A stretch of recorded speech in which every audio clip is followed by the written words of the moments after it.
Islamophobia is a neologism used to refer to an irrational fear or prejudice towards Muslims and the religion of Islam. The term has achieved a degree of linguistic and political acceptance which is utterly at odds with facts and reality. Let us firstly deal with the facts.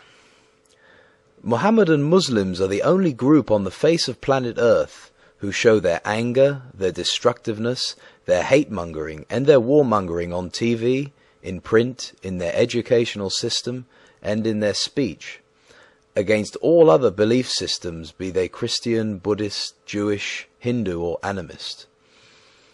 They are the only group who show their manifestations of hate and anger while holding their holy book, the Quran, in one hand, and guns, grenade launchers, swords and daggers with the other. They are the only group who, while demonstrating their hatred and anger, shout and call upon the name of their God with their terror verse, Allahu Akbar. They are the only group who, in the name of Allah, slaughter unarmed and innocent civilians by the sword, suicide bombings, beheadings, blowing up planes, buses, trains, etc., etc.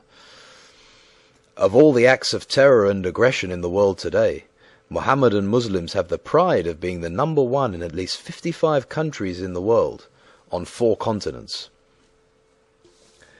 Mohammedan Muslim law, called the Sharia, discriminates unreservedly against the following: all females, even be they the followers of Muhammad; all unbelievers, such as Christians, Buddhists, Hindus, Jews, etc., all homosexuals, all sects of Mohammedan Muslims who do not follow their methods. Mohammedan Muslims burn and destroy the holy places of other religious groups, such as churches, Buddhist temples, Hindu shrines and synagogues, without remorse.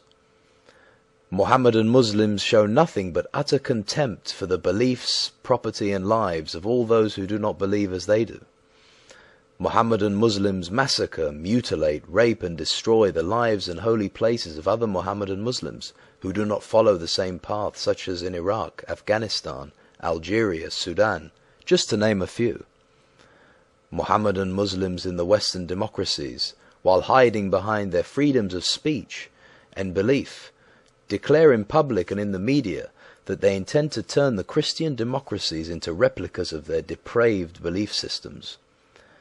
Most Mohammedan Muslims in the world, the so-called silent majority, rarely demonstrate against these inhumane, depraved and sickening acts, conducted daily in their name and in the name of Islam.